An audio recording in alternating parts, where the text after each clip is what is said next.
ആദ്യത്തെ ചോദ്യം സുന്നി വിവാഹ പണ്ഡിതരോടാണ്. ചോദ്യം: മൺമറഞ്ഞ മഹാന്മാരോട് സഹായം അഭ്യർത്ഥിക്കൽ ശിർക്കാണെന്നതിന് ഖുർആനിൽ വല്ല തെളിവുകളും ഉണ്ടോ? മുജാഹിദ് വിവാഹ പണ്ഡിതർ. ആദ്യത്തെ ചോദ്യം.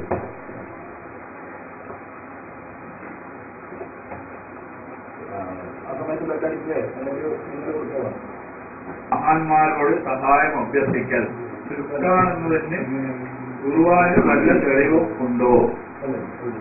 മുജാഹിദ് വിവാഹ പണ്ഡിതനാണ് ചോദ്യം.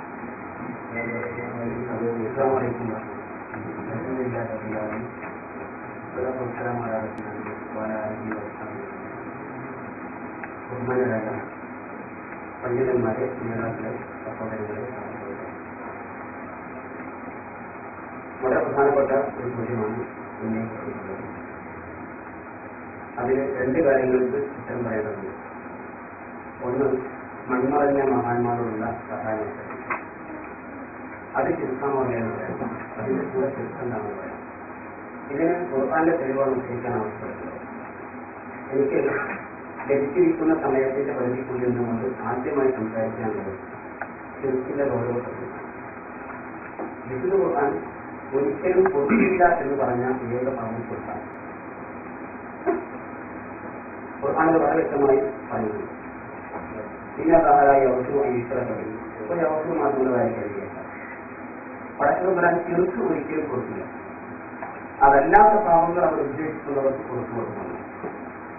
മറ്റൊരാഴ്ചയോട് പറഞ്ഞത് ഒമേശിക്കില്ല ഒരു ഹറമുണ്ടാകുമായിരിക്കും. ചെറുപ്പ് ചെയ്യുന്ന സ്വർഗം ഹറമായിരുന്നു. വീണ്ടും ഒരാഴ്ചയോട് പറയുന്നത് ലഹിൻ അശ്രദ്ധ ഹറമെന്ന ആവണത വളരെ തെക്കൂരെന്ന് സാധിക്കുന്നു. താങ്കൾ ഒരിക്കലെങ്കിലും ചെറുപ്പ് ചെയ്താൽ താങ്കൾ ചെയ്തിരിക്കുന്ന സകല ചരിത്രവർത്തനങ്ങളും കൊണ്ടുപോകും, വിസ്തരമായി പോകും. അപ്പൊ ഇത്രയും ഗൗരവമുള്ള വിഷയമാണ് ചെറുപ്പ്. ചെറുപ്പ് ചെയ്യാതിരിക്കുവാനും ചെറുക്കിലേക്ക് ഒരു കാരണവശാലും എത്തിച്ചേരാതിരിക്കുവാനും ചെറുക്കുമായി ബന്ധപ്പെട്ട യാതൊരു പ്രവർത്തനങ്ങളിലും ഭാഗവാക്കാതിരിക്കുവാനും കഴിയുമെങ്കിൽ ചെറുക്കാണെന്ന് സംശയപ്പെടുന്ന കാര്യങ്ങളെ ഒഴിവാക്കുവാനും നമ്മൾ ബാധ്യസ്ഥരാണ് എന്ന് ഞാൻ ആദ്യമായി പറയാം. അതിൽ നിന്നുകൊണ്ട് അല്ലാഹു അല്ലാത്തവരോട് മറ്റുള്ളവരോട് മറ്റൊക്കെയുള്ള സഹായകരങ്ങൾ ചർച്ച ചെയ്യാം. വിശുദ്ധ ഖുർആനിൽ വളരെ വ്യക്തമായി പറയുന്നു, വലവു സമീപവും അസ്തജാബൂലക്കും വയൗമൽ ഖിയാമത്തി യക്ഫുറൂന ബിശ്ശിർക്കി ഫലാ യുനബ്ബിഉക മിസ്ലു ഖബീർ. നിങ്ങൾ അവരോട് പ്രാർത്ഥിച്ചാൽ, അവരോട് ദുആ ചെയ്താൽ അത് അവർ കേൾക്കുകയില്ല. ഈ വാദത്തിന് വേണ്ടി കേൾക്കുമ്പോൾ സമ്മതിച്ചാൽ പോലും അവർ നിങ്ങൾക്ക് ഉത്തരം ചെയ്യുന്നില്ല. പരലോകത്ത് വെച്ച് നിങ്ങൾ ചെയ്തിരിക്കുന്ന ഈ ശിർക്കിനെ അവർ നിഷേധിക്കുകയും, ഇവിടെ പരലോകത്ത് വെച്ച് അവർ നിഷേധിക്കുന്ന ശിർക്ക് എന്ന് പറയുന്നത് അവരോട് നടത്തിയിരിക്കുന്ന ദുആ. അതുകൊണ്ട് തന്നെ അല്ലാഹു അല്ലാത്തവരോട് അത് ആ തരത്തിൽ വ്യക്തിയോട് വളരെ വ്യക്തമായി പറയുന്നത് പ്രവാചകന്മാരുള്ള ദുആ, അതുപോലെ മലക്കുകളുടെ ദുആ, ജിന്നുകളുടെ ദുആ, പിശാചുക്കളുടെ ദുആ, അതുപോലെ തന്നെ ഈ വിഗ്രഹങ്ങളുള്ള ദുആ, ഏത് അർത്ഥത്തിലാണെങ്കിലും അവയെല്ലാം ഈ കാര്യത്തിൽ വരുമെന്ന്. അത് ശിർക്കാണ് എന്ന് അത് പടച്ചവൻ കൊടുക്കാത്ത പരലോകത്ത് വെച്ച് അവർ തന്നെ നമുക്ക് നിഷേധിച്ചിരിക്കുന്ന പാപമാണ് എന്നാണ് ഖുർആൻ പറയുന്നത്. അതുപോലെ തന്നെ ഖുർആനിൽ ഒന്നുകൂടി വ്യക്തമായി പറയുന്നു,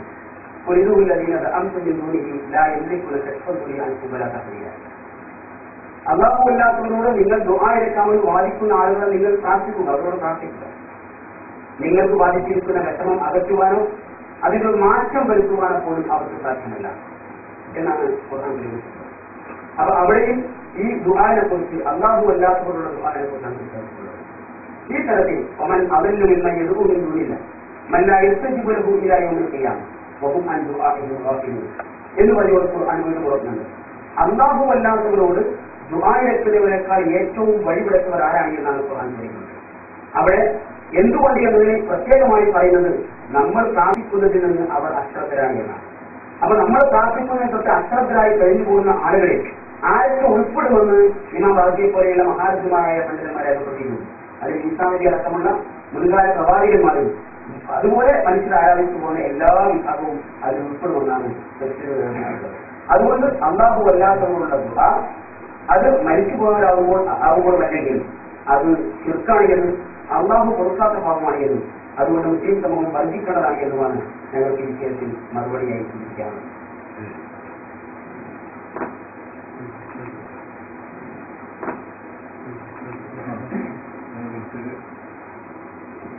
اللهم صل على رسولك سيدنا محمد وعلى آل سيدنا محمد كما صليت على إبراهيم وعلى آل إبراهيم وبارك على محمد وعلى آل محمد كما باركت على إبراهيم وعلى آل إبراهيم في العالمين إنك حميد مجيد. أما بعد. ബഹുമാനമുള്ള പണ്ഡിതന്മാരെ, സഹോദരങ്ങളെ, വളരെ പ്രധാനപ്പെട്ട ഒരു വിഷയ സംബന്ധിയായ ചോദ്യമാണ് ഇവിടെ നടന്നത്. മൺമറഞ്ഞ മഹാത്മാക്കളോട് സഹായമർപ്പിക്കൽ ശിർക്കാണെന്നതിന് തെളിവുണ്ടോ എന്നതായിരുന്നു ചോദ്യം. ഈ ചോദ്യത്തിന്റെ ഉത്തരത്തിന്റെ ആമുഖമായി മറുപക്ഷം പറഞ്ഞ കാര്യം ശിർക്കിന്റെ ഗൗരവത്തെക്കുറിച്ചാണ്. ശിർക്കിന്റെ ഗൗരവം മുസ്ലിം ലോകം ഉൾക്കൊള്ളുന്നത് കൊണ്ടാണ് വാസ്തവത്തിൽ ഇത്തരം ചർച്ചകൾ വേണ്ടിവരുന്നത്. അതുകൊണ്ട് അതിന്റെ പ്രാധാന്യമോ അതിന്റെ ഗൗരവത്തെക്കുറിച്ചുള്ള ബോധവൽക്കരണത്തിനോ ഇവിടെ പ്രസക്തിയില്ല എന്ന് ഞാൻ ആമുഖമായി ഓർമ്മപ്പെടുത്തുന്നു. രണ്ടാമതായി മറുപടിയിൽ പറഞ്ഞിട്ടുള്ള കാര്യം, ഇൻ തദഊഹും ലാ യസ്മഉ ദുആഅക്കും വലൗ സമീഉ മുസ്തജാബു ലക്കും വയൗമൽ ഖിയാമത്തി യക്ഫുറൂന ബിശിർക്കിക്കും. ഇതും സമാനമായ ഒന്ന് രണ്ട് ആയത്തുകളുമാണ് മഹാത്മാക്കളോട് സഹായം ചോദിക്കൽ ശിർക്കാണ് എന്നതിന് അനുകൂലമായി തെളിവായി ഉദ്ധരിച്ചിട്ടുണ്ട്. ഇവിടെ ഒന്ന് രണ്ട് കാര്യങ്ങൾ നാം ശ്രദ്ധിക്കണം. ശിർക്ക് എന്നാൽ എന്താണ് എന്ന് എന്റെ ചോദ്യത്തിന്റെ ഉത്തരത്തിന്റെ ഭാഗമാണ് എന്ന് മൗലവി പറഞ്ഞെങ്കിലും അദ്ദേഹം ശിർക്ക് എന്താണ് എന്ന് വിശദീകരിച്ചില്ല. മറ്റൊരു കാര്യം, ഇൻ തദഊഹും ലാ യസ്മഉ ദുആഅക്കും എന്ന് പറയുന്ന ആയത്തിന്റെ അർത്ഥം, ഇൻ തദഊഹും അവരെ നിങ്ങൾ വിളിച്ചാൽ അല്ലെങ്കിൽ അവരോട് പ്രാർത്ഥിച്ചാൽ, അവരോട് സഹായം ചോദിച്ചാൽ അവർ കേൾക്കുകയില്ല. ഇങ്ങനെയാണ് ആയത്തിന്റെ അർത്ഥം പറഞ്ഞിട്ടുള്ളത്. അത് തന്നെയും അദ്ദേഹം വിശദീകരിച്ച് വന്നപ്പോൾ പറഞ്ഞു വന്നത്, ഇത് അക്കാലങ്ങളിലുള്ള ബഹുദൈവ വിശ്വാസികൾ ഏതൊക്കെ ശക്തികളെ ആരാധിച്ചുവോ അവരെ കുറിച്ചാണ് ഈ ആയത്തിൽ പറയുന്നത്. ഏതൊക്കെ ശക്തികളെ അക്കാലത്തുള്ള മുശ്രിക്കുകൾ ആരാധിച്ചുവോ അവരെ കുറിച്ചാണ് പറയുന്നത്. അത് ഈസാ നബിയാകാം, മൂസാ നബിയാകാം, അല്ലെങ്കിൽ ബിംബങ്ങളാകാം, പ്രതിമകളാകാം, മറ്റ് ഏതുമാകാം. ആരാധന ഏതൊക്കെ വസ്തുക്കൾക്ക് നടത്തിയോ അതിനെയാണ് ഖുർആൻ ഖണ്ഡിക്കുന്നത് എന്ന് വ്യക്തമായി മൗലവി സാഹിബ് അദ്ദേഹത്തിന്റെ മറുപടിയിൽ തന്നെ സൂചിപ്പിച്ചു. ഞങ്ങൾക്ക് പറയാനുള്ളതും അത് തന്നെയാണ്. ഇവിടെ ഈസാ നബിയാണെങ്കിലും മൂസാ നബിയാണെങ്കിലും ഇബ്രാഹിം നബിയാണെങ്കിലും മലക്കുകളാണെങ്കിലും ബിംബങ്ങളാണെങ്കിലും പ്രതിമകളാണെങ്കിലും മക്കയിലുള്ള ബഹുദൈവ വിശ്വാസികൾ അല്ലെങ്കിൽ തത്തുല്യരായ ആളുകൾ ഇവരെ ബഹുമാനിക്കുകയോ ആദരിക്കുകയോ ആയിരുന്നില്ല ചെയ്തിരുന്നത്. പ്രത്യുത അവരെ ആരാധിക്കുകയായിരുന്നു. ആരാധന എന്ന മലയാള പദത്തിന് അറബിയിൽ ഇബാദത്ത് എന്ന് നാം പറയും, നമുക്കെല്ലാവർക്കും അറിയാം. ഇബാദത്ത് എന്നതുകൊണ്ട് ഉദ്ദേശിക്കപ്പെടുന്നത് പരമമായ വണക്കം, പരമമായ താഴ്മ.